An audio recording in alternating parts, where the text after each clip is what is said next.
नमस्कार दोस्तों, स्वागत है मेरे YouTube चैनल टीचर ज्योति पे। आई होप आप सभी अच्छे होंगे। तो आज का टॉपिक है सेंट्रल आइडिया। आज हम जानेंगे कि सेंट्रल आइडिया कैसे लिखते हैं और सेंट्रल आइडिया की शॉर्ट ट्रिक बताऊंगी मैं, जिससे आपको सेंट्रल आइडिया याद करने में बहुत ही मदद मिलेगी। तो आई होप आप सभी को वीडियो पसंद आएगी। तो चलिए शुरू करते हैं। सबसे पहले तो मैंने पोएम का नाम क्या लिया है, मैंने कौन सी पोएम ली है, मैंने ली है माई मदर एट 66। ठीक है, आप कोई भी पोएम ले सकते हैं और ये जो ट्रिक मैं बताऊंगी, इस ट्रिक के माध्यम से आप उस पोएम के सेंट्रल आइडिया को आसानी से लिख पाएंगे। ठीक है, तो चलिए शुरू करते हैं। सबसे पहले तो देखिए, पोएम का नाम पता होना चाहिए हमें। पोएम का नाम क्या है और उसे किसने लिखी है, मतलब पोएम का नाम क्या है और उसे किसके द्वारा लिखी गई है। ठीक है, तो देखिए जैसे मैंने लिखा हुआ है यहाँ पे, in the poem my mother at 66 has been composed by Kamala Das. मतलब इस पोएम का क्या नाम है, माई मदर एट 66 है और किसके द्वारा लिखी गई है, कमला दास के द्वारा लिखी गई है। ठीक है, अब देखिए पोएम में क्या बताया गया। अब हमें पता होना चाहिए कि आखिर उस पोएम में बताया क्या गया है, वो उस पोएम में किस चीज़ की बात की गई। ठीक है, तो इन the poem the poet express the fair of losing her mother. मतलब उसमें अपनी माँ को खोने का डर है।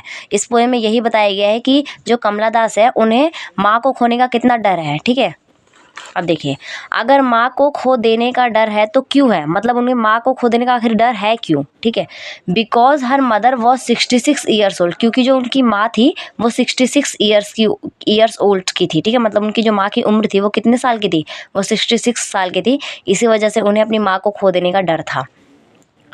यह विचार माँ को खो देने पर कैसा लगेगा। अब ये एक क्वेश्चन आया कि अगर माँ को हम खो देंगे तो उन्हें कैसा लगेगा, चाहे किसी को भी कैसा लगेगा। ठीक है, तो देखिए, she would feel bad after the death of her mother. मतलब उनकी अगर माँ की डेथ हो जाती है तो वो उनको बहुत बुरा फील होगा और उन्हें बहुत बैड लगेगा। ठीक है, मतलब अच्छा नहीं लगेगा, किसी को भी अच्छा नहीं लगता ऑब्वियसली।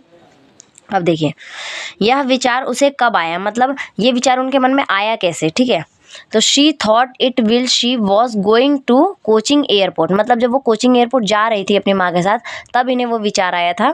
क्या विचार आया था कि उनकी माँ अगर चली गई उन्हें छोड़कर हमेशा के लिए तो क्या होगा। ठीक है, उन्हें अपनी माँ को खो देने का डर उनके मन में आ गया था जब वो अपनी माँ को लेकर कोचिंग एयरपोर्ट जा रही थी। देखिए, वह कहाँ जा रही थी, वो कोचिंग एयरपोर्ट जा रही थी अलोंग विथ हर मदर। मतलब अपनी माँ के साथ वो कोचिंग एयरपोर्ट जा रही थी। ठीक है, इस विचार से बाहर निकलने के लिए उसने क्या किया, मतलब इस विचार से, ताकि वो विचार उनके मन में ना आए बार बार, तो उस विचार से बाहर निकलने के लिए कमला दास ने क्या किया, उन्होंने to come out of the thought she looked out of the car. उन्होंने अपने कार से बाहर देखा, जो कार की खिड़की थी उससे उन्होंने बाहर देखना शुरू किया। ठीक है, कार से बाहर उसने क्या देखा, मतलब जो कमला दास थे उन्होंने कार से बाहर क्या देखा, to come out of the thought she looked out of the car. उन्होंने कार से बाहर देखना शुरू किया। She saw the tree were springing backward. वो जो पेड़, उन्होंने पेड़ देखे और पेड़ क्या कर रहे थे, वो उल्टी दिशा में, मतलब वो पीछे की तरफ लहर रहे थे, मतलब वो पीछे की तरफ, हवा के कारण वो पीछे की तरफ बैकवर्ड हो रहे थे। ठीक है, पेड़ क्या कर रहे थे, जैसे कि मैंने बताया, पेड़ क्या कर रहे थे, पेड़ पीछे की तरफ बैकवर्ड हो रहे थे, स्प्रिंगिंग बैकवर्ड। ठीक है, बच्चे क्या कर रहे थे और क्या कैसे थे, उन्होंने अपने कार के बाहर से जब देखा था तो पेड़ दिखे उन्हें बच्चे भी दिखे थे। ठीक है, तो बच्चे क्या कर रहे थे, तो उन्होंने देखा था the children were coming out of their homes. वो अपने घर जा रहे थे, by running and they were happy. वो दौड़ रहे थे अपने घर की तरफ और बहुत वो बच्चे क्या थे, खुश थे। ठीक है, उन्हें देखकर कमला दास को कैसा लगा, मतलब जब उन कमला दास ने बच्चों को देखा तो उन्हें कैसा फील हुआ।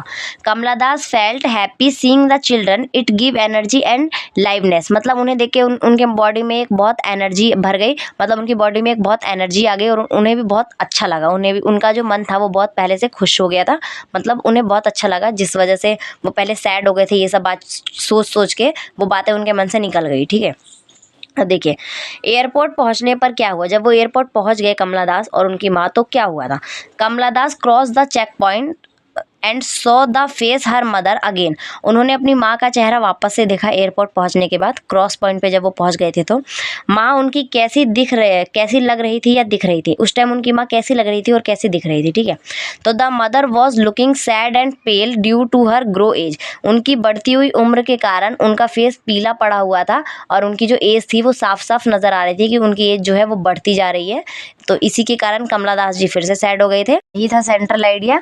आई होप आप सभी को वीडियो पसंद आई होगी। अगर आपको वीडियो पसंद आई तो प्लीज़ मेरी वीडियो को लाइक कीजिएगा और मेरे चैनल को सब्सक्राइब कीजिएगा और ज़्यादा से ज़्यादा शेयर कीजिएगा। ऐसे ही नॉलेजेबल वीडियो के लिए मुझे फॉलो करें। Thanks for watching. Thank you.